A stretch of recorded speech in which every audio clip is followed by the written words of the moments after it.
السلام علیکم ورحمۃ اللہ وبرکاتہ۔ سنت اور بدعت کے عنوان سے کچھ باتیں آج کی اس نشست میں آپ کے گوش گزار کروں گا۔ بارگاہ رب العزت میں دعا ہے کہ وہ مجھے کلمہ حق کہنے کی توفیق مرحمت فرمائے۔ سنت ایسے طریقہ مسلوکہ کو کہتے ہیں جو حضور علیہ السلام نے چل کر کے ہمیں دکھلایا اور ہمارے لیے قابل عمل وہ راہیں زندگی کا حسن ہیں، اور انہی راہوں پہ چلنے سے ہمیں دنیا آخرت کی بہتریاں نصیب ہو سکتی ہیں۔ وہ عمل حضور نے خود کیا یا ارشاد کیا، یا حضور علیہ السلام کے سامنے کوئی کام ہوا اس پہ نفی نہ کی، یا حضور علیہ السلام کے بعد خلفائے راشدین نے اس کو جاری کیا، تو اصطلاح شریعت میں اس کو سنت کہا جاتا ہے۔ اللہ تعالیٰ جل شانہ نے اپنے محبوب کے انداز حیات کو اتنا حسین بنایا ہے کہ اٹھنے والا ایک ایک قدم حسن اور جمال کا مرقع ہے۔ جدھر سے وہ گزرتے گئے روشنیاں بکھیرتے گئے، اور جہاں چند لمحوں کے لیے ٹھہرے وہاں اجالے بھی ٹھہر گئے۔ نشور واحدی نے اس کو اپنا لہجہ دیا تو اخیر کر دی۔ وہ کہتا ہے چند لمحوں کے لیے ٹھہرے تھے تم جس پیڑ کے نیچے، چند لمحوں کے لیے ٹھہرے تھے تم جس پیڑ کے نیچے، سنا ہے آج تک اس پیڑ کا سایہ مہکتا ہے۔ اس پیڑ کے سائے سے آج بھی روشنی نکل رہی ہے، خوشبو آ رہی ہے۔ جہاں وہ چند لمحوں کے لیے بیٹھ گئے، جہاں سے گزرے وہاں روشنی پھیل گئی۔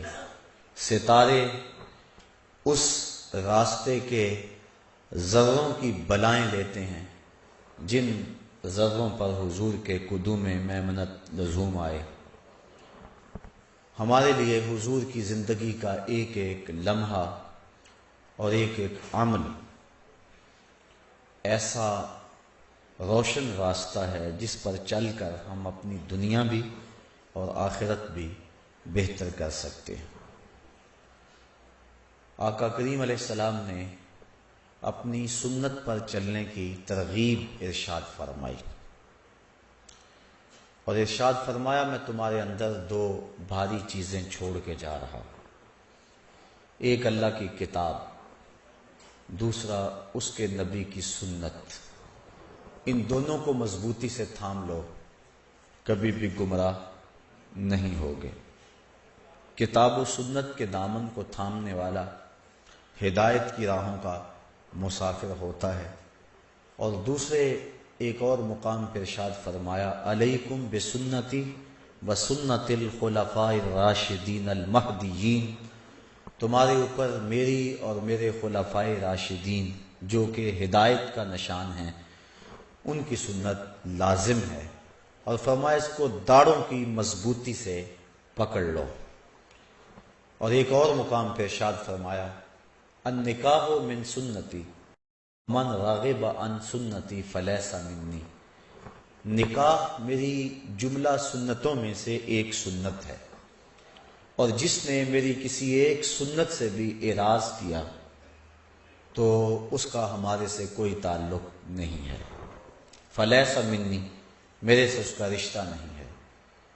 نکاح کو سنت قرار دیا اور ساتھ فرمایا کہ یہ میری سنتوں میں سے ایک سنت ہے، اور جس نے میری کسی سنت کو چھوڑا فمن راغب عن سنتی، اس کا یہ مطلب نہیں ہے کہ جس نے نکاح کو چھوڑا، نکاح بھی سنت ہے، نکاح بھی اس کے اندر مندرج ہے، لیکن جو الفاظ حدیث ہیں وہ یہ ہیں کہ من راغب عن سنتی، جس نے میری کسی سنت سے بھی اعراض کیا، منہ پھیرا، رخ پھیرا، تو فرمایا کہ اس کا میرے سے کوئی نہیں ہے۔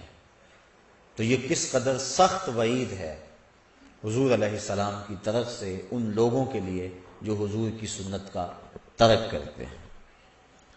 بلکہ آقا کریم علیہ السلام نے فرمایا کہ 6 اشخاص ایسے ہیں جن پر اللہ نے بھی لعنت بھیجی ہے، اللہ کے رسول نے بھی لعنت بھیجی ہے، اور ان کے اندر فرمایا وَالتَّارِكُ لِسُنَّتِي، ایک وہ ہے جو میری سنت کا تارک ہے۔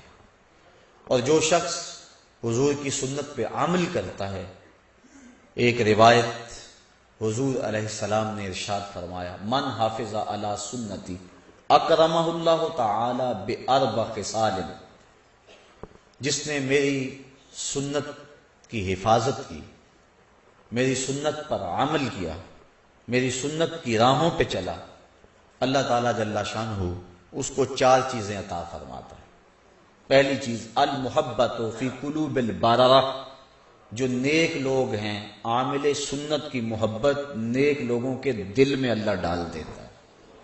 یہ آپ کے شہر سیالکوٹ کی بات ہے کہ ملا عبد الحکیم میر سیالکوٹی علیہ رحمہ جب مطالعہ کے لیے بیٹھتے تھے تو وقت کا حاکم، اس نے ایک ملازم آپ کی لائبریری میں مقرر کیا ہوا تھا جو مٹی کے برتن کے اندر بادام روغن ڈال کر آپ کے پاؤں کے نیچے رکھتا تھا تاکہ آپ کے دماغ کو اس سے تراوت پہنچتی رہے، اور جب آپ مطالعہ کی میز پہ بیٹھتے تھے تو آپ کے پاؤں اس بادام روغن میں ڈوبے رہتے تھے۔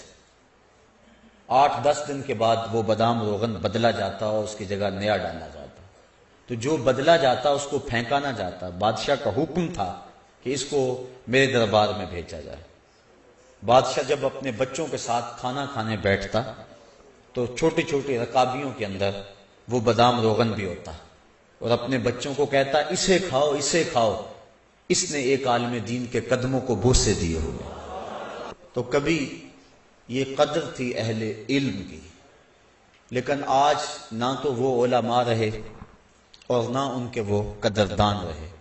اقبال کہتا ہے آن کدا بشکست و آن ساکی نمان، ذوق و شوق و آگہی باقی دمان، آج وہ پیالہ ہی ٹوٹ گیا اور وہ ساکی بھی نہ رہا، اور اگر کہیں کوئی ہو بھی تو وہ کہتا ہے رو رہی ہے آج ایک ٹوٹی ہوئی مینا اسے، کل تلک گردش میں جس ساکی کے پیمانے رہے، خیر تو ساکی سہی لیکن پلائے گا کسے، اب نہ میکش رہے باقی نہ میں خانے رہے، رو رہے ہیں آج وہ دشتے جنوں پرور جہاں، رقص میں لیلا رہی لیلا کے دیوانے رہے۔ لیکن اس گئے گزرے دور میں بھی جبکہ اہل حق کی قدر میں زبردستی کمی واقع ہوئی ہے، یہ بات آج بھی موجود ہے کہ جو عامل ہو، شریعت اسلامیہ کے ساتھ مخلص ہو، تو اس دور کے اندر بھی اسے عزت کی نظروں سے دیکھا جاتا ہے، اور یہ عمل بالسنہ کا نتیجہ ہے۔ اکرمہ اللہ تعالی باربع خصال المحبت فی قلوب البررہ، پہلی بات یہ ہے اس کے لیے نیک لوگوں کے دل میں محبت کے جذبات پیدا ہو جاتے ہیں۔ دوسری بات والہیبۃ فی قلوب الفجرہ، اور جو برے لوگ ہیں ان کے دلوں میں اس شخص کا رعب پیدا ہو جاتا ہے۔ اس نے کوئی اسلحہ تو نہیں اٹھایا ہوا، لیکن عمل بالسنہ کی برکت سے اس کو یہ دولت نصیب ہوتی ہے کہ برے لوگ اس سے خائف ہو جاتے ہیں، نیک لوگ اس سے محبت کرتے ہیں، برے لوگ اس سے خائف ہو جاتے ہیں۔ اور تیسرا وسعت فی الرزق، اللہ اسے رزق کے اندر برکتیں عطا فرما دیتے ہیں۔ اور چوتھی چیز وسعت فی الدین، اللہ اسے دین میں پختگی عطا فرما دیتے ہیں۔ دین میں پختگی مل جانا یہ بہت بڑی دولت ہے، ورنہ انسان آزمائش کے موقع پہ دین چھوڑ بیٹھتا ہے۔ آج کل جو دور ہے، آج تو لوگ چائے کی پیالی پہ دین بیچ دیتے ہیں، لیکن جو عامل سنت ہوگا اس کو جو 4 خصلتیں اور خوبیاں اللہ عطا فرماتا ہے، ان میں سے ایک خوبی یہ ہے اس شخص کو دین کے اندر ثقافت اور مضبوطی نصیب ہو جاتی ہے۔ اس لیے اللہ تعالیٰ مجھے آپ کو توفیق عطا فرمائے، کہیں حضور کی سنت کا کوئی عامل ملے تو اس کی قربت اختیار کرنی چاہیے۔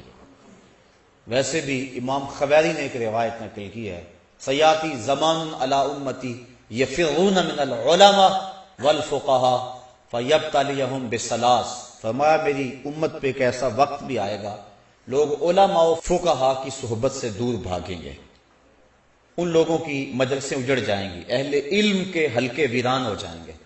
ایک وقت آئے گا، پھر کیا ہوگا؟ اللہ ان لوگوں پہ 3 طرح کے عذاب مسلط فرمائے گا۔ یرفع البرکۃ من کسبہم، پہلا عذاب یہ ہے ان کے رزق سے برکت اٹھا لی جائے گی، یعنی رزق کی کمی نہیں ہوگی لیکن برکت نہیں ہوگی۔ اور دوسرا، ظالم حکمران ان پر مسلط کر دیے جائیں گے۔ یہ قوم ہماری بڑی خوش ہوئی تھی کہ ایک ظالم سے جان چھوٹی، لیکن مستقبل میں مجھے تو کوئی توقع نہیں، بلکہ میں نے کہیں کہا تھا کہ ہم نے پھولوں کی آرزو کی تھی، آنکھوں میں موتیا اتر آیا۔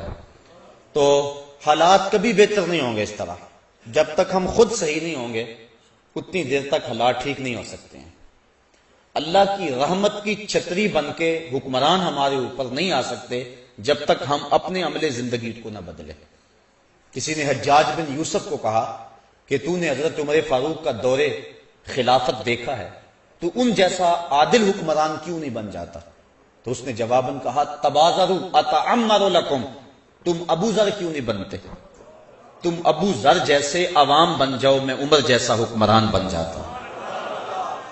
تو جس طرح کے لوگ ہوں گے ان کے اوپر حکومت کرنے والے بھی اسی طرح کے لوگ آئیں گے۔ یہ ہمارے اعمال بد کی سزا ہوتی ہیں، بلکہ اللہ تعالیٰ قرآن مجید میں ایک موقع پہ ارشاد فرماتا ہے اگر تم اس کے حکموں کو توڑو گے تو تمہارے اوپر اور نیچے سے عذاب آئے گا۔ اوپر کا عذاب کیا ہے، نیچے کا عذاب کیا ہے؟ اوپر کا عذاب بارشیں، آسمان سے پتھروں کا برسنا، طرح طرح کے عذاب ہیں، آندھیاں اوپر کا عذاب ہے۔ نیچے کا عذاب زلزلے ہیں، اور زمین کا جو ہے وہ فصل نہ دینا، یہ نیچے کا عذاب ہے۔ لیکن حضرت عبداللہ ابن عباس رضی اللہ تعالیٰ عنہ فرماتے ہیں کہ اوپر کا عذاب یہ ہے کہ تمہارے حکمران ظالم ہو جائیں گے، اور نیچے کا عذاب یہ ہے کہ تمہاری اولادیں اور تمہارے ماتحت، تمہارے ملازمین خائن ہو جائیں گے، نافرمان ہو جائیں گے، گستاخ ہو جائیں گے۔ تو یہ نیچے کا عذاب ہے۔ تو اوپر سے بھی عذاب، نیچے سے بھی عذاب۔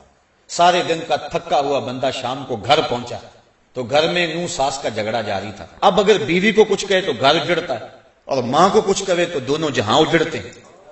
بندہ پھنس گیا، نہ وہ بات سمجھتی ہے نہ وہ بات سمجھتی ہے۔ تو یہ ہے اوپر سے بھی عذاب اور نیچے سے بھی عذاب۔ اللہ تعالیٰ ان عذابوں سے ہمیں محفوظ فرمائے۔ تو کہا دوسرا عذاب کہ ظالم حکمران ان پہ مسلط کر دیے جاتے ہیں۔ اور تیسرا عذاب وَيَخْرُجُونَ مِنَ الدُّنْيَا بِغَيْرِ الْإِيمَانِ، ان کا دنیا سے بغیر ایمان کے اٹھ جانے کا اندیشہ غالب ہو جائے گا۔ اور قرب قیامت کی نشانیوں میں سے حضور نے یہ ایک نشانی بیان فرمائی، یصبح مومنا ویمسی کافرا، بندہ صبح مومن ہوگا شام کو کافر ہوگا، شام کو مومن ہوگا اور صبح کو کافر ہوگا۔ اور ایمان محفوظ رکھنا اتنا مشکل ہو جائے گا جس طرح ہتھیلی کے اوپر آگ کا انگیارہ رکھنا مشکل ہو جاتا ہے۔ بندہ کہے گا جی کیا کروں، میں مجبور ہو گیا ہوں، اس کے بغیر چارہ کار ہی نہیں ہے، دین پہ عمل بڑا اوکھا ہو گیا جی، چلا ہی نہیں جا سکتا، جھوٹ کے بغیر کاروبار ہی نہیں چلتا۔ وہ طرح طرح کے بہانے بنائے گا اور حالات ایسے ہو جائیں گے۔ یہ اس کی بدعمالیوں کی سزا ہے جو اس کو ملے گی، اور اس کے لیے دنیا کے حالات اور معاشرتی نظم ایسا بن جائے گا کہ وہ بچنا چاہے گا بھی تو بچ نہیں سکے گا۔ کوئی اپنی اولاد کی وجہ سے جہنم کا شکار ہوگا، کوئی شخص اپنے ملازمین کی طرف سے، کوئی اپنے کاروبار کی وجہ سے، بلکہ ایک روایت میں آتا ہے ایک عورت 4 مردوں کو جہنم میں لے جائے گی۔ عرض کیا حضور وہ کیسے؟ فرمایا ایک عورت کو جہنم کا حکم ہوگا، وہ عرض کرے گی مالک میرے باپ کو بلایا جائے، بلایا جائے گا، یا اللہ یہ میرا باپ اور میں اس کی بیٹی، میری تربیت کا جوہر تو اس کے ہاتھ تھا، آج جن گناہوں کے سبب سے میں جہنم میں جا رہی ہوں تو اس کا ذمہ دار یہ ہے، اس نے میری دینی خطوط پہ تربیت نہیں کی۔ اب وہ باپ جس نے اپنی بیٹی کی ہر فرمائش پوری کی لیکن دین نہیں دیا، وہ قیامت کے دن رب کے سامنے کیا جواب دے گا؟ اللہ تعالیٰ فرمائے گا اسے بھی پکڑو اس کے باپ کو بھی پکڑو اور دونوں کو جہنم میں لے جاؤ۔ عرض کرے گی نہیں مالک، میرے بھائی کو بلایا جائے، بھائی کو بلایا جائے گا، یہ میرا بھائی اور میں اس کی بہن، میں اس کی غیرت تھی، میں جب بے پردہ گھر سے اپنے لبوں پر حیا کی لالی سجا کر سڑکوں پہ آتی تھی، اس کے غیرت کا جنازہ نہیں نکلتا تھا؟ اس نے کبھی مجھے روکا تھا؟ اس نے کبھی مجھے منع کیا تھا؟ اگر اس کی غیرت جاگتی، اس میں احساس موجود ہوتا، تو میں اتنی آوارہ نہ ہوتی کہ آج مجھے جہنم میں اس کی سزا بھگتنا پڑتی۔ اب وہ بھائی کیسے جواب دے گا جس کو خود چوکوں اور موڑوں پہ کھڑا ہونے کا چسکا ہے، اور وہ کالج کے دروازوں پہ کھڑے ہو کر کے اپنی نظروں کو تسکین دیتا ہے اور سمجھتا ہے کہ میری بہن دوسروں کی نظروں سے محفوظ ہے؟ کل قیامت کے دن وہ بھی جواب نہیں دے سکے گا۔ اللہ تعالیٰ فرمائے گا اسے بھی پکڑو، اس کے باپ کو بھی پکڑو، بھائی کو بھی پکڑو، جہنم میں لے جاؤ۔ عرض کرے گی نہیں مالک، میرے خامد کو بلایا جائے گا، یہ میرا خامد، اس کی اطاعت میرے اوپر لازم تھی۔ طلاق کی دھمکی ایک ایسی بات اس کے پاس تھی کہ مجھے جو چاہتا منوا لیتا، مجھے اپنے انداز میں ڈھال لیتا۔ ماں باپ کے گھر میں میری جیسی بھی زندگی گزر گئی تھی، لیکن جب میں اس کے ہاں آئی تھی تو یہ اپنا رنگ مجھے دے دیتا۔ اب وہ خامد کیا جواب دے گا جو خود عورت کی باہوں میں باہیں ڈال کر پارکوں میں گھومتا ہے اور دوستوں کو چائے پہ بلوا کے اپنی بیوی کو بے پردہ سامنے بٹھوا کے کہتا ہے بتاؤ بھابھی کیسی ہے، جو اپنے دوستوں سے اپنی بیوی کے حسن کی داد مانگتا ہے؟ کل قیامت کے دن وہ بے غیرت خامد کیا جواب دے گا؟ اللہ تعالیٰ فرمائے گا اسے بھی پکڑو، اس کے باپ کو بھی پکڑو، خامند اور بھائی کو بھی پکڑو اور جہنم میں لے جاؤ۔ عرض کرے گی نہیں مالک، میرے بیٹے کو بھی بلایا جائے، بیٹے کو بلایا جائے گا، یہ میرا بیٹا اور میں اس کی ماں، میرے سینے میں تو نے تڑپتی ہوئی ممتا رکھ دی تھی، اس کے چہرے کی اداسی میری زندگی میں اجاڑ ڈال دیتی، میری زندگی کا سارا حسن اس کے چہرے کی خوشی سے وابستہ تھا۔ اب یہ اگر مجھے کہتا کہ امی میں کھانا نہیں کھاؤں گا، تو نماز نہیں پڑھتی ہے، تو گھر سے بے پردہ نکلتی ہے، تو کیا میں اپنے اس بچے کی رضا کے لیے اپنے مزاج کو نہ بدلتی؟ اب وہ بھی کوئی جواب نہیں دے گا جس نے ہر خواہش پر مچلنا سیکھا تھا اور اپنی فرمائش کو ماں باپ سے پورا کروایا تھا، لیکن دین کے بارے میں کبھی اس نے اپنے ماں باپ کے کسی معاملے کے اندر کسی حکمت سے بھی کوئی بات نہیں کی تھی۔ اللہ تعالیٰ فرمائے گا اسے بھی پکڑو، اس کے بھائی باپ بیٹے اور خامن کو بھی پکڑو اور پانچوں کو گھسیٹ کے جہنم میں لے جاؤ۔ فرمایا اس طرح ایک عورت 4 مردوں کو جہنم میں لے جائے گی۔ تو صاحبو یہ زندگی ہماری گزر رہی ہے، ہم دیکھیں کہ ہم کسی کی شامت اعمال سے نہ پھنس جائیں، اپنے معاملات کو بھی حسن دیں اور نیکیوں کے نور سے اپنے من میں اجالے کی کوشش کریں، اور دوسرا اپنے ارد گرد کے جو لوگ جن کی ذمہ داری ہمارے اوپر ہے، کل قیامت کے دن ہم سے ان کے بارے میں پوچھا جائے گا۔ قُوا أَنفُسَكُمْ وَأَهْلِيكُمْ نَارًا، کہ اپنے آپ کو اور اہل خانہ کو جہنم کی آگ سے بچا لو۔ کل کوئی عذر مسموع نہیں ہوگا، نہ ادھر ادھر کی بات کر مجھے یہ بتا قافلہ کیوں لٹا، مجھے رہزنوں سے غرض نہیں، تیری رہبری کا سوال ہے۔ تو سربراہ تھا خاندان کا، تھا خاندان کیوں لٹ گیا؟ اس کے مزاج میں لادینیت کیسے آ گئی، آوارگی کیسے آ گئی؟ تو ان کا سربراہ تھا، تو قیامت کے دن سربراہ سے سوال کیا جائے گا۔ اللہ تعالیٰ جل شانہ ہمیں ایسے اعمال کرنے کی توفیق دے کہ کل قیامت کے دن ہم سرخرو ہو جائیں۔ اب حضور علیہ السلام کی سنت یہ ایک ایسا نور ہے جس کو اپنانے سے بندہ اللہ کی رحمتوں کا حقدار بنتا ہے۔ اس کی ایک سادی سی مثال میں آپ کے سامنے رکھنا چاہوں گا۔ حج و زیارت کے لیے حرمین طیبین میں حاضری کا شرف نصیب ہوا ہوگا۔ بڑا خوبصورت منظر وہاں ہوتا ہے، صفا اور مروہ کا۔ ہر حاجی اور ہر معتمر وہاں دوڑتا ہے، دوڑ لگی ہوئی ہے، بچے بھی دوڑ رہے ہیں، بوڑھے بھی دوڑ رہے ہیں، جوان بھی دوڑ رہے ہیں، اور جس سے دوڑا نہیں جاتا اس نے اپنے آپ کو ریڑھی میں ڈلوایا ہوا ہے اور وہ بھی دوڑ رہا ہے۔ یا اللہ، یہ دوڑنا بھی کوئی عبادت ہے؟ اسلام تو ایک لمحہ بھی بے مقصد گزارنے سے میں روکتا ہے، یہ اسلام کا حسن ہے۔ حضرت ابو بکر بن داسا کہتے ہیں کہ حضرت امام ابو داؤد نے اللہ کے رسول علیہ السلام کی 5 لاکھ حدیثوں کو جمع کیا، اور ان 5 لاکھ حدیثوں میں 4000 حدیثوں کا انتخاب کیا۔ 5 لاکھ حدیثوں کا خلاصہ جو تیار کیا وہ 4000 حدیثیں تھیں۔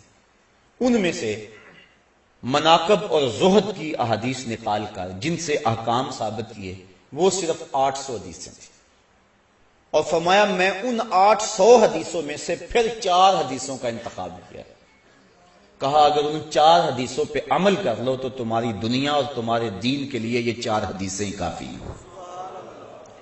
ان 4 حدیثوں میں سے ایک حدیث یہ ہے، من حسن اسلام المرء ترکہ ما لا یعنی ہے، آدمی کے اسلام کا حسن یہ ہے کہ وہ ہر بے مقصد کام کو چھوڑ دے۔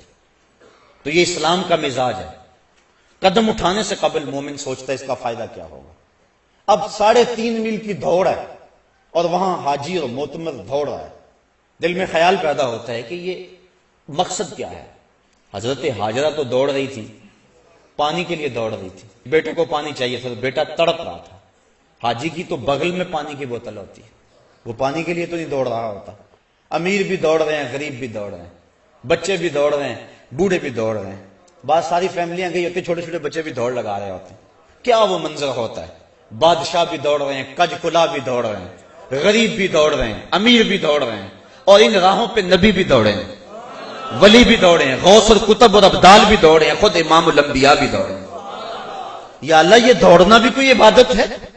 یہ دوڑنے لگی ہے، سروں کا سمندر نظر آ رہا ہے، کوئی ادھر جا رہا ہے، کوئی ادھر آ رہا ہے، پانی کی بوتلیں بغل میں رکھی ہوئی ہیں، پانی بھی نہیں چاہیے، بیٹے بھی ساتھ ہیں، یہ کیوں دوڑ رہے ہیں؟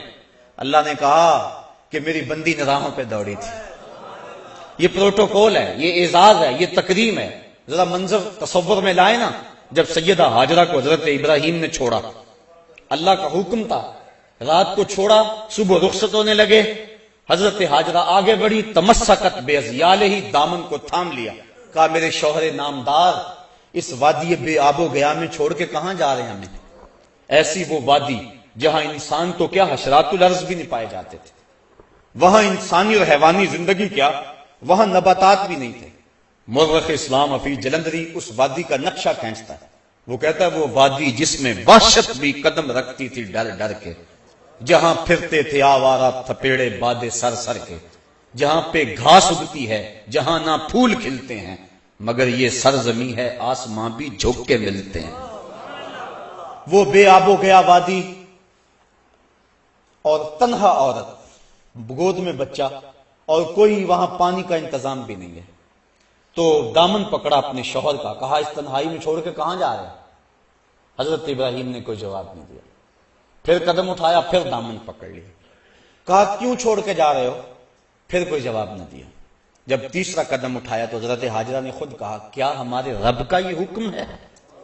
کالا نعم، کہا ہاں، کہا پھر خیر سے جائیے، اگر اس کا حکم ہے اللہ کی قسم وہ ہمیں ضائع نہیں ہونے دے گا۔ پھر وہاں حضرت ہاجرہ نے دن اور رات گزارے، وہاں دن کو خوف آئے، پہاڑ ایسے محیط جیسے فولاد پگھلا کے ڈال دیا گیا، اور وہاں اشراط الارض بھی نہیں ہے، اور اللہ کی بندی نے حد کر دی، اللہ پر توکل کی۔ آسان کام نہیں تھا، یہاں تو بڑے بڑے پہلوانوں کے پتے پانی ہو جائیں، اور ایک عورت ذات اور محیط پہاڑ اور رات اور دن اور تنہائی اور غربت اور معصوم بچہ، پانی نہ ملا تو ضائع ہو جانے کا ڈر الگ۔ لیکن سیدہ ہاجرہ نے بھی اللہ پر توکل کی حد کر دی، کہا تو نے بھی حد کر دی، لیکن کل قیامت تک جن راہوں پہ تو دوڑی تھی میں بھی نبیوں اور ولیوں کو ان راہوں پہ دوڑاؤں گا۔ تو یہ عبادت قرار پایا، اس بندی کی ادا کو ادا کیا جا رہا ہے۔ کیوں یہاں کیوں سارے دوڑ رہے ہیں؟ اور اللہ کی رحمتیں ان دوڑنے والوں پہ اترتی ہیں جو اس راہ پہ دوڑتے ہیں، اللہ کا کرم ہو جاتا ہے ان کے اوپر، اس کے بعد سر منڈوا کے عمرہ مکمل۔ ان راہوں پہ دوڑ، جن راہوں پہ سیدہ ہاجرہ چلی تھی ان راہوں پہ چلو تو عمرہ مکمل ہوتا ہے۔ تو یارو جن راہوں پہ امام الانبیاء چلے تھے، اگر کوئی اس طریقہ مسلوکہ پہ چلتا ہے تو اللہ اس پہ اپنی کتنی کرم نوازیاں فرماتا ہوگا۔ اور ہم صحابہ کو دیکھتے ہیں، انہوں نے ساری زندگی اتباع سنت میں گزار دی۔ حضرت انس بن مالک رضی اللہ تعالیٰ عنہ کو کسی نے دیکھا کہ شوربے سے کدو شریف کے ٹکڑے نکال نکال کے کھا رہے ہیں۔ کسی نے پوچھا یہ کیا کر رہے ہو؟ کہا مجھے نہیں پتا، ایک دن میں نے حضور کو یوں کرتے دیکھا تھا۔ یعنی یہاں تک اتباع سنت ہے، انسان اپنے مزاج کو نہیں بدل سکتا۔ میرے آپ سے محبت کا رشتہ بڑا گہرا ہو سکتا ہے، لیکن آپ کا مزاج اپنا، میرا مزاج اپنا، گھر کے افراد خانہ کا مزاج مختلف ہوتا ہے۔ بعض اوقات بڑی اماں کو مسئلہ بن جاتا ہے کہ آج پکائیں کیا، ایک بچہ یہ کھاتا ہے، دوسرا یہ نہیں کھاتا ہے، یہ چیز فلاں نہیں کھائے گا، یہ چیز فلاں نہیں کھائے گا، تو گھر کے افراد محبت بھی بڑی گہری، لیکن آپس میں انسان کی جو طبیعت ہے اس میں ہم آہنگی نہیں ہوتی ہے۔ لیکن صحابہ پہ قربان جائیں، انہوں نے اپنے مزاج کو بھی حضور کے مزاج میں ڈھال دیا۔ کہا میں اس لیے کدو کھا رہا ہوں کہ یہ حضور کو پسند تھا۔ اللہ اکبر۔ اور حضرت امام مالک نے فتویٰ دیا، فرمایا جو کہتا نا مجھے کدو شریف پسند نہیں، اسے کوڑے مارے جائیں، اس لیے کہ اس کو تو میرے آقا نے پسند کیا ہوا ہے۔ اللہ اکبر۔ تو یہ ہے حضور کی سنت کے اتباع کا جذبہ۔ حالانکہ یہ کدو شریف کو اختیار کرنا یہ سنن زوائد میں سے ہے۔ اگر کوئی شخص اس کی طبیعت نہیں بھی راغب، یہ نہ کہے کہ میں نہیں پسند کرتا، یہ نہ کہے۔ امام مالک کہتے ہیں اس کو کوڑے مارے جائیں۔ لیکن اگر فرض کرو کوئی نہیں کھاتا، کئی قسم کے کھانے پڑے ہوئے اس کے سامنے، کدو شریف بھی موجود ہے، وہ نہیں کھاتا، نفی بھی نہیں کرتا، نہیں بھی کھاتا، شریعت اس پہ کوئی قدغن نہیں لگاتی۔ کیوں؟ اس لیے کہ یہ سنن خدا سے نہیں ہے، یہ سنن زوائد سے ہے۔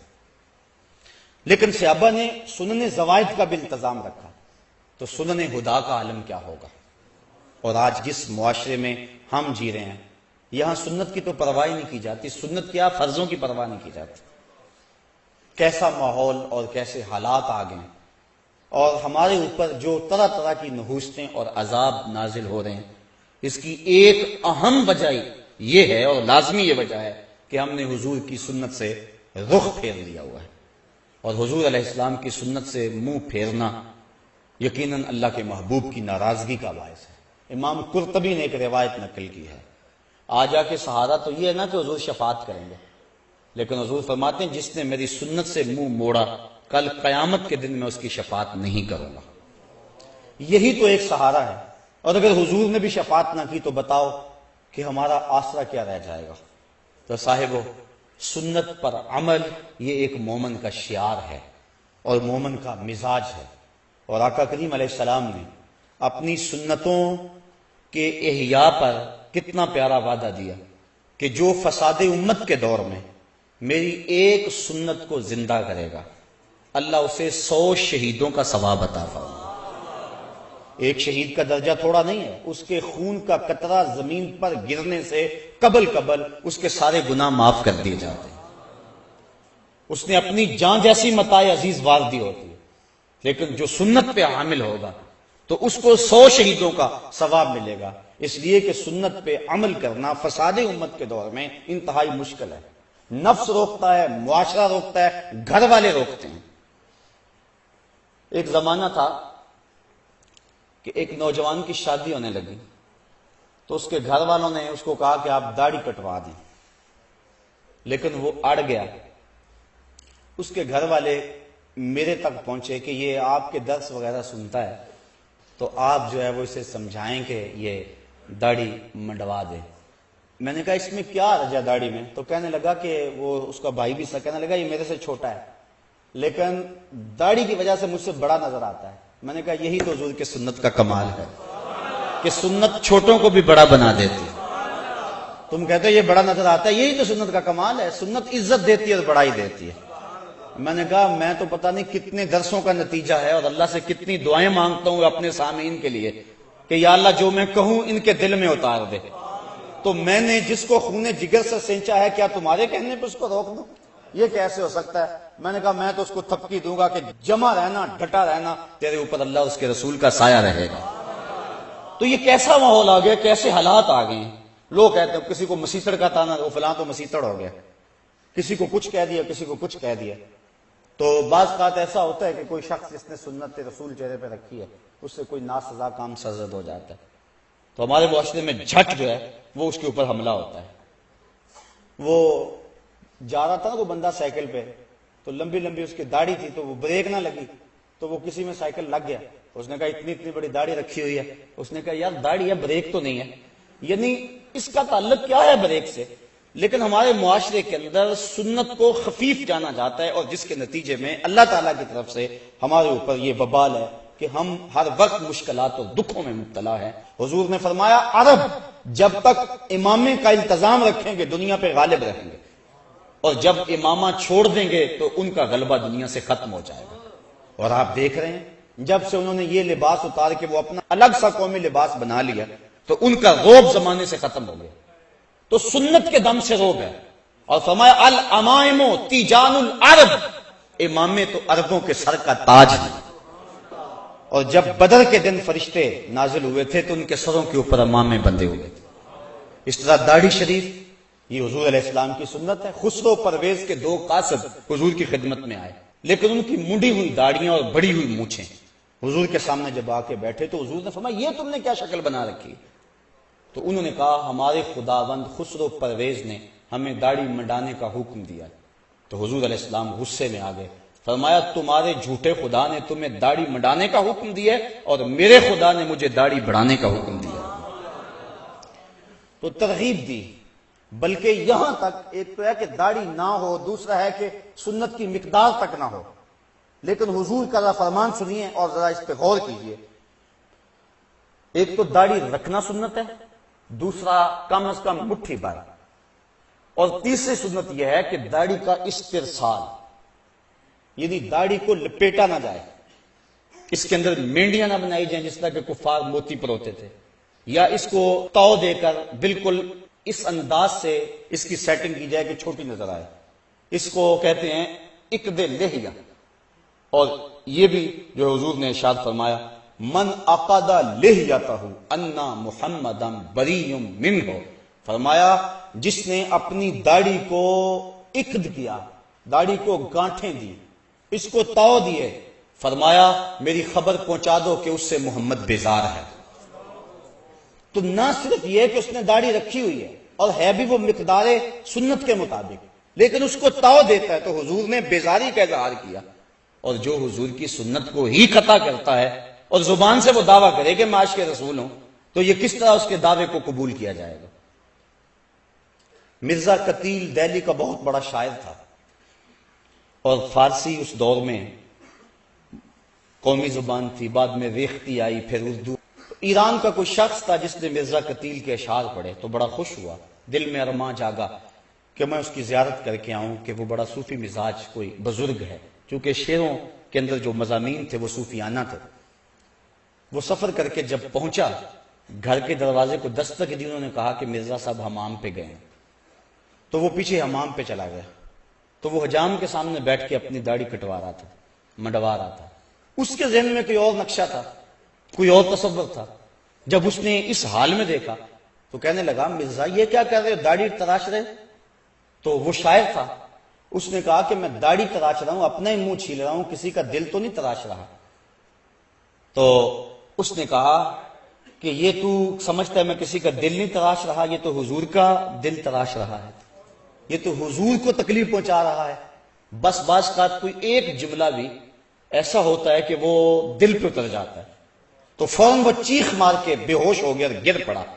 اور جب ہوش آئی تو مرزا قتیل نے کہا تعال اللہ چشمم باز کر دی، مرابا جانے جاں ہم راز کر دی، تو نے تو میری آنکھ کھول دی اور مجھے یار کی چوکھٹ تک پہنچا۔ تو سنت کا اتباع، اور یہ صرف داڑھی میں ہی نہیں ہے، صرف امام میں بھی نہیں، یہ لباس کی سنت ہے۔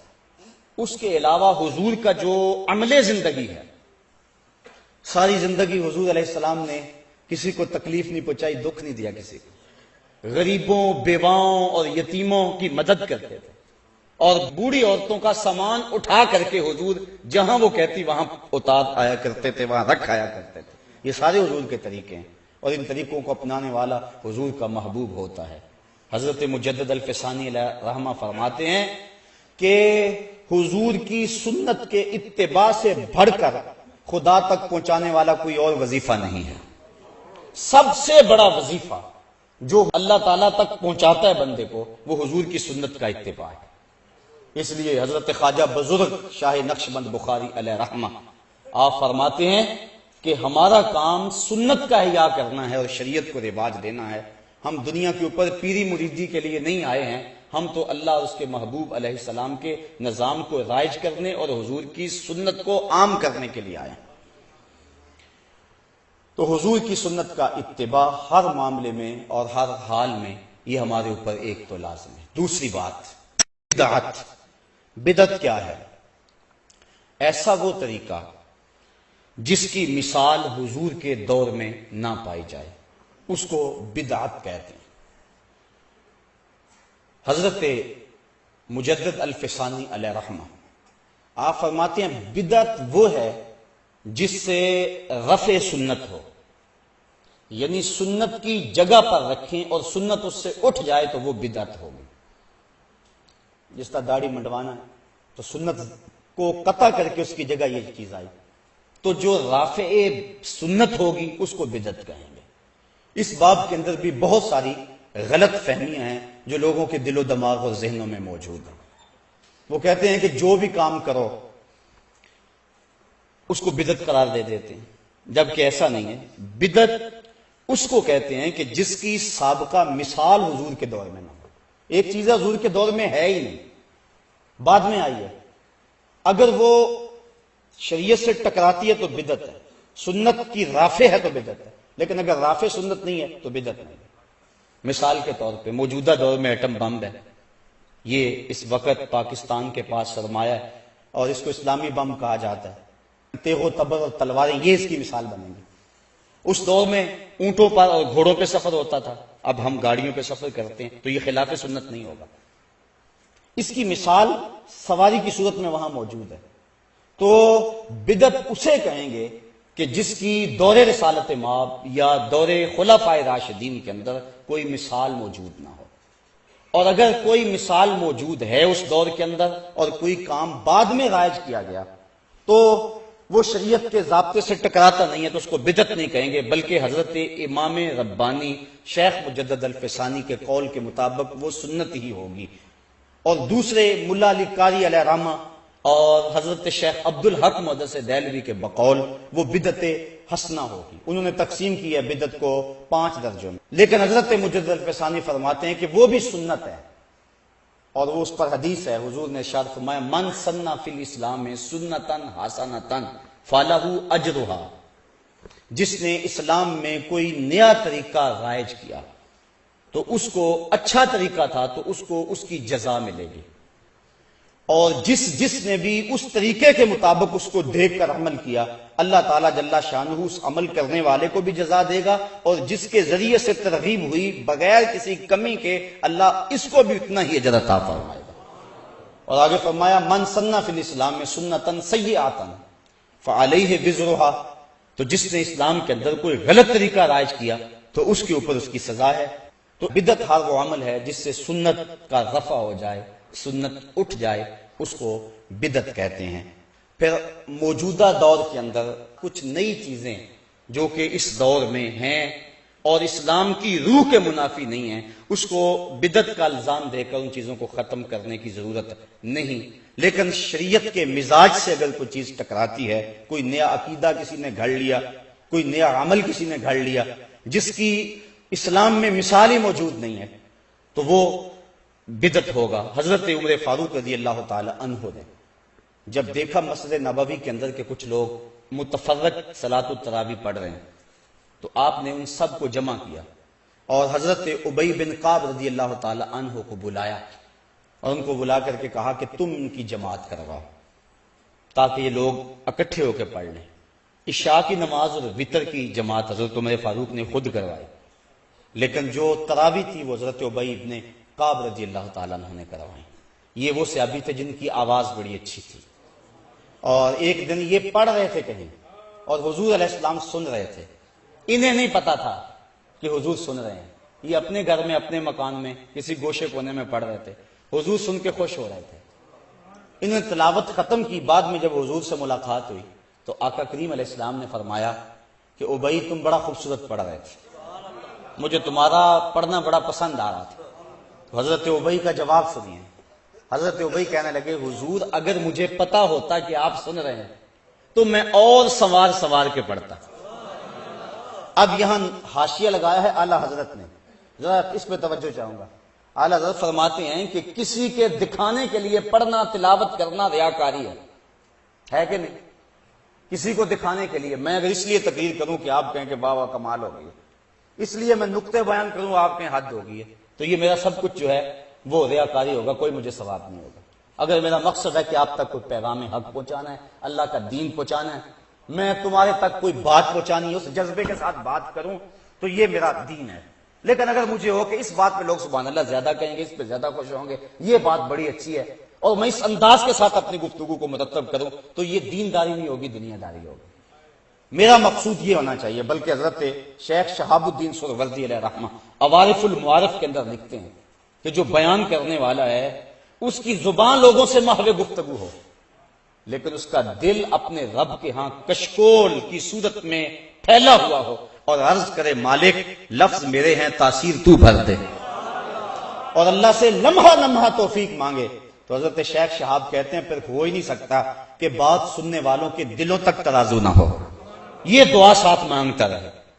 تو کسی کے دکھلاوے کے لیے قرآن پڑھنا، نعت پڑھنا وغیرہ سب کچھ یہ ریاکاری کہلاتی ہے۔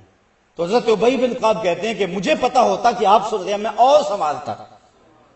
تو اعلیٰ حضرت فرماتے ہیں کہ پھر یہ ریاکاری ہونی چاہیے، فرمایا ریاکاری نہیں ہے، اس لیے کسی اور کے دکھلاوے کے لیے ریاکاری ہے، لیکن حضور کے دکھلاوے کے لیے کیا جائے تو وہ ریاکاری نہیں ہے، چونکہ حضور کی رضا حاصل کرنا اللہ کی رضا حاصل کرنا۔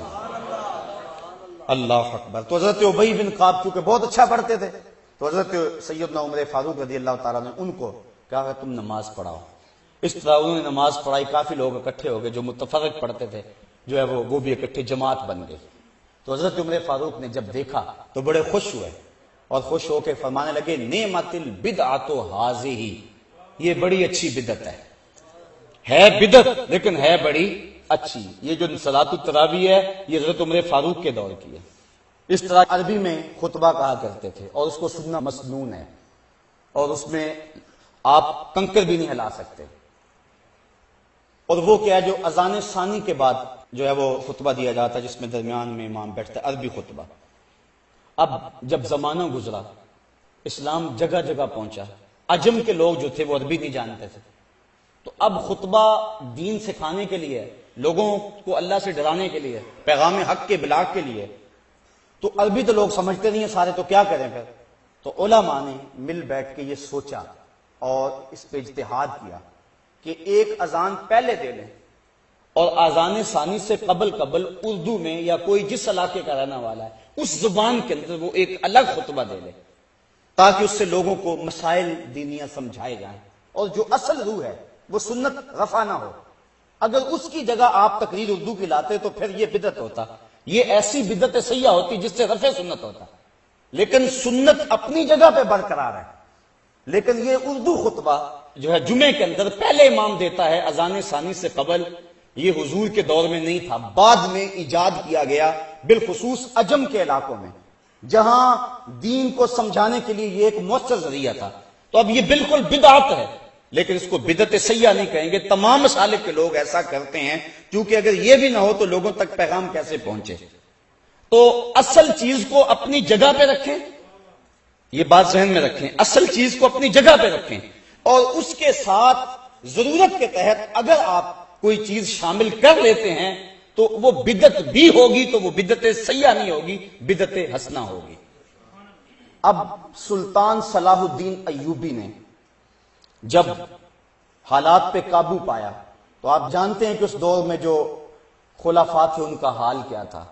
جب اذان ہوتی تو اذان سے قبل ان کے نام کے قصیدے پڑھے جاتے، تو سلطان صلاح الدین ایوبی نے یہ بات جاری کی اور علماء سے تصدیق لی کہ جب اذان پڑھی جائے تو بادشاہوں کے قصیدے نہ پڑھے جائیں، محمد عربی پہ درود پڑھا جائے۔ اذان اصل اپنی جگہ پہ رہی، جس طرح عربی خطبہ اصل اپنی جگہ پہ رہا اور ساتھ ملحق کر لیا گیا اردو خطبہ، اس طرح اذان اصل اپنی جگہ پہ رہی اور ساتھ ملحق کر لیا گیا درود شریف۔ اب کچھ لوگ کہتے ہیں تم درود شریف کو اذان کا حصہ سمجھتے ہو، یہ بات غلط ہے۔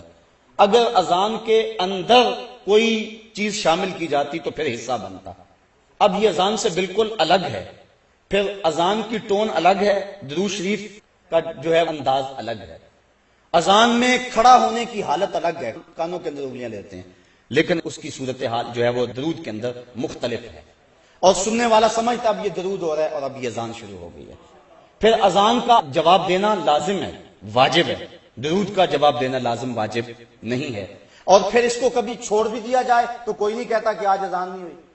ہر جمعے میں جو اذان ثانی ہوتی ہے، دوسری اذان، اس کے ساتھ درود نہیں پڑھا جاتا، لیکن کبھی کسی نے کہا کہ یہ آپ نے کیسی اذان دی؟ اگر یہ حصہ سمجھا یا مانا یا خیال کیا جاتا تو وہاں اعتراض اٹھ کے لوگ کرتے کہ یہ تم نے کیوں درود ساتھ نہیں پڑھا ہے۔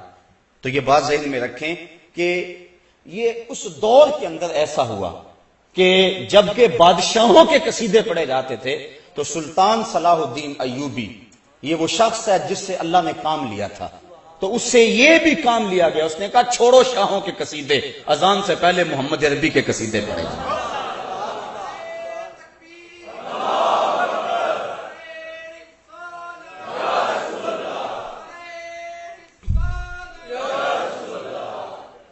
اب یہاں سوال یہ ہے کہ ہم اس کو لازم قرار نہیں دیتے، لیکن اس کے باوجود آج کل تقریباً یہ اذان کے ساتھ لازمی ہی پڑھا جاتا ہے، حصہ نہیں لیکن پھر بھی پڑھا جاتا ہے۔ تو اس کی وجہ یہ ہے کہ اگر کسی شریعت کے کام سے کسی جگہ پہ روکا جائے تو وہاں وہ کام کرنا لازم ہو جاتا ہے۔ اعلیٰ حضرت نے باقاعدہ ایک فتویٰ لکھا ہے قربان البقر کے نام سے، ہندوستان کے اندر یہ اس دور کے لوگوں نے، کچھ حکومت کے زر خرید لوگوں نے یہ فتویٰ دیا کہ چونکہ ہندوستان کے اندر گائے ذبح کریں گے تو تکلیف ہوگی ہندو کو، اس لیے اور باقی جانور بھی تو ہیں وہ ذبح کر لیں، آپ بکری کی قربانی دے لیں، آپ بھینس کی، آپ کسی اور شے کی قربانی دے لیں، دبے کو ذبح کر لیں، لازمی ہے کہ آپ نے گائے ذبح کرنی ہے اور کسی کو تکلیف کیوں پہنچانی ہے؟ تو اعلیٰ حضرت نے اس دور کے اندر قربان البقر کے نام سے ایک رسالہ لکھا جس کے اندر دلائل قاہرہ اور باہرہ سے اس بات کو ثابت کیا کہ اور کسی جگہ پہ کسی اور طرح کی قربانی کا ثواب زیادہ ہوگا، جس کا گوشت زیادہ ہے اس کا ثواب زیادہ، لیکن ہندوستان کے اندر زیادہ ثواب تب ہوگا اگر گائے کو ذبح کیا جائے، چونکہ اسلام کے اس شعار کو مٹانے کی کوشش کی جا رہی ہے، لہٰذا تم رد عمل کے طور پہ اس کو آگے بڑھا دو۔ حضرت امام زین العابدین القول البدیع کے اندر امام سخاوی نے لکھا، انہوں نے کہا جب لوگوں نے پوچھا کہ جب قرب قیامت میں بڑے فتنے ہو جائیں گے تو ہمیں کیسے پتا چلے گا کہ حق پر کون لوگ ہیں؟ تو آپ نے فرمایا کہ جو حضور کی سنت پر عمل کرنے والے ہوں گے اور جماعت کے ساتھ وابستہ ہوں گے۔ تو انہوں نے کہا اگر بہت سارے لوگ یہ دعویٰ کریں کہ ہم جو ہے وہ سنت اور جماعت سے وابستہ ہیں تو پھر ہمیں کیسے پہچانے کہ ان میں سے حق والا گروہ کون سا ہے؟ تو سنو انہوں نے کیا کہا من علامات اہل سنہ کثرت الصلاۃ علی رسول اللہ، کہ اہل سنت کی پھر اس دور میں علامت یہ ہوگی کہ وہ کثرت کے ساتھ حضور پہ درود و سلام پڑھیں، اذان سے پہلے بھی اور جمعے کے بعد بھی، اٹھتے بیٹھتے چلتے پھرتے۔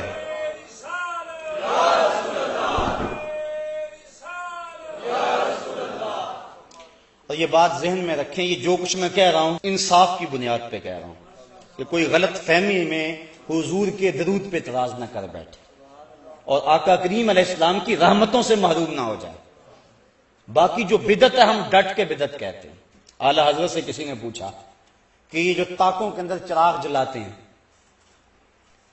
یہ یہاں بزرگ آتا ہے، درخت کے ساتھ دوپٹہ باندھ دیتے ہیں کہ یہاں شہید کا ڈیرا ہے، یہاں فلاں پیر کی حاضری ہوتی ہے، مختلف جگہوں پہ ہمارے ہاں مروج ہے یہ، تو اس کے بارے میں آپ کی کیا رائے ہے؟ تو ڈٹ کے کہا واہیات ہے اور اس کا جو ہے وہ بند کرنا لازم ہے، کہا اس کا کوئی تعلق نہیں ہے، اس کی کوئی اصل نہیں ہے۔ تو جہاں بدعات تھی ہمارے علماء نے اس کا مواخذہ کیا، کہا کہ نہیں ہے، بالکل ایسا نہیں ہے، لیکن جو حضور کی محبت کو پیدا کرنے کے داعیے تھے وہاں انہوں نے ساری زندگی پھر پہرا دیا اور دلائل دیے اور اٹھتے بیٹھتے چلتے پھرتے کہا نام لو مصطفیٰ کا، یہ نام شفا دیتا ہے، اس نام میں برکتیں رکھی ہوئی ہیں اور اللہ کی رحمتوں کا نزول ہے اس نام کے اندر اور کرم نوازی ہے اس نام کے اندر۔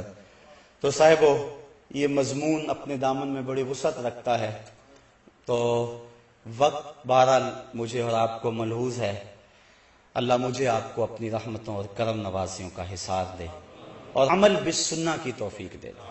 یہ اس دور کا اہم اور ضروری اس امن اور سکون اور طمانینت کا ذریعہ ہے کہ حضور کی سنت کا نور مل جائے۔ آج لوگ کہتے ہیں جی ظاہر کا کیا ہے، باطن جو ہے وہ ٹھیک ہو جانا چاہیے۔ تم اتنا زور دیتے ہو داڑھی پہ، امامے پہ، لباس پہ، کھانے پینے کے انداز میں، زمانہ بدل گیا، دنیا کہاں چلی گئی، اور تم ابھی وہ پرانی باتیں دقیانوسی چھوڑتے نہیں ہو۔ لباس میں کیا، جون سا مرضی بندہ لباس پہن لے۔ میں ایک سادی سی مثال یہاں دیا کرتا ہوں، بات ختم کرتے کرتے میرے ذہن میں آ گئی، میں نے کہا چلو شاید کسی کے دل میں اتر جائے، کہ لوگ کہتے ہیں لباس کا کیا ہے، ظاہری پہناوا جو مرضی ہو، بندہ اندر سے مسلمان ہونا چاہیے۔ آج کل یہ بھی بات بڑی چلتی ہے۔ تو میں آپ کو سادے سے الفاظ میں کہنا چاہتا ہوں، اگر کوئی پاکستان کا میجر یا کوئی فوجی انڈین فوج کی وردی پہن لے، اس کو کورٹ مارشل کیا جائے گا کہ نہیں کیا جائے گا؟ وہ کہے وردی کا کیا، مجھے اچھی لگی میں نے پہن لی، اندر سے تو میں پاکستانی ہوں، تو اس کی حب الوطنی تسلیم کی جائے گی؟ سب کہیں گے جب تجھے ظاہر پسند نہیں ہے تو باطن کا اعتبار کیسے کریں؟ بس اس سے بہت کچھ سمجھا جا سکتا ہے، بہت کچھ سمجھا جا سکتا ہے۔ صحابہ کا تو انداز یہ تھا، حضور گزر رہے ہیں، ایک گنبد نما، یہ منع کیا گیا، گنبد نما مکان منع کیا گیا۔ حضور گزرے تو دیکھا ایک مکان بن رہا، کہا کس کا ہے؟ عرض کی یہ فلان ساری کا ہے۔ جواب حضور نے کچھ نہیں دیا، چہرے پہ تھوڑی سی ناگواری آئی اور گزر گئے۔ کسی نے اس کو بتایا آج گزرے تھے حضور، تیرے مکان کو دیکھا تھا، خوش نہیں ہوئے؟ اس نے کدال پکڑی، برابر کر دیا زمین۔ 2-4 دن گزرے، حضور پھر آئے، دیکھا تو وہ مکان نہیں تھا، کہا وہ پرسوں میں گزرا تھا، یہاں مکان تھا۔ عرض کی حضور وہ تو برابر کر دیا گیا۔ کہا بلاؤ، بلایا گیا، کہا میاں تیرا مکان تھا، کیا ہوا؟ کہنے لگا سنا تھا آپ کو پسند نہیں، سنا تھا آپ کو، میں اور آپ دیکھیں کہ ہمارا کیا کیا حضور کو پسند ہے۔ صبح سے لے کر شام تک، شام سے لے کر صبح تک، عقیقے ولیمے سے لے کر اپنی زندگی کی آخری ہچکی تک، اپنے کاروبار سے لے کر اپنے گھر کے انداز تک، اپنی زندگی کے ایک ایک لمحے کو دیکھیں، ہمارا کون کون سا عمل حضور کو پسند نہیں ہے، اور پھر اس پہ بار بار سوچیں۔ یہ 2 باتیں میری آخری جو آپ کے سامنے رکھی ہیں، یہ بڑے محبتوں، بڑے جذبوں کے ساتھ میں نے آپ کے سامنے رکھی ہے، اور میں نے ان باتوں کے دوران اللہ سے توفیق مانگی، اللہ کرے اتار دے آپ کے دلوں میں، اور آج کے بعد ہماری زندگی میں کوئی تبدیلی آ جائے، اور ہم سوچیں۔ میرے استاذ المکرم ایک جملہ کہا کرتے تھے، آج بھی جب میں ان کا جملہ دہرانے لگتا ہوں تو مجھے وہ چارپائی پر بیٹھے ہوئے نظر آتے ہیں۔ اجاڑ رت کو گلابی بنائے رکھتی ہے میری آنکھ تیری دید سے وضو کر کے۔ آج پھر وہ منظر جاگ پڑتا ہے، جب وہ حدیث پڑھایا کرتے تھے آنکھوں سے آنسو ٹپکتے تھے، جب قرآن پڑھتے تھے لگتا تھا نزول قرآن کا سما بند گیا۔ تو آپ فرمایا کرتے تھے بیٹا یہ نہ ہو کہ لوگ تمہیں جو ہے وہ پوچھیں تم کون ہوتے ہو، اور تمہیں بتانا پڑے ہم مسلمان ہوتے ہیں۔ یہ دیکھو مذہب کے خانے میں اسلام لکھا ہوا ہے۔ آپ فرمایا کرتے تھے میاں نہ کسی کو پوچھنا پڑے نہ تمہیں بتانا پڑے، تمہاری شکل و صورت، وضاقتہ اور کردار ایسا ہونا چاہیے، تم دور سے آ رہے ہو لوگ پہچان کے کہیں وہ دیکھو آقا کا غلام آ رہا ہے، تمہیں بتانا نہ پڑے، لوگ خود کہیں آقا کا غلام آ رہا ہے۔ آقا کا نور آنکھوں پہ تو چہروں پہ اجالے ہوں گے، مصطفیٰ والوں کے انداز نرالے ہوں گے، دنیا میں بھی ان کے دم سے مقدر چمکا، محشر میں بھی ان کی رحمت کے حوالے ہوں گے۔ کتاب کا نام ہے بشر الکئی بلقاء الحبیب، امام سیوطی کی مصنفہ۔ ایک شخص اپنی داڑھی کو مہندی لگاتا تھا، حضور کی مبارک داڑھی میں 18 سے لے کر 21-22 تک سفید بال تھے۔ صحابہ نے تو حضور کی داڑھی کے بال بھی گنے ہوئے ہیں۔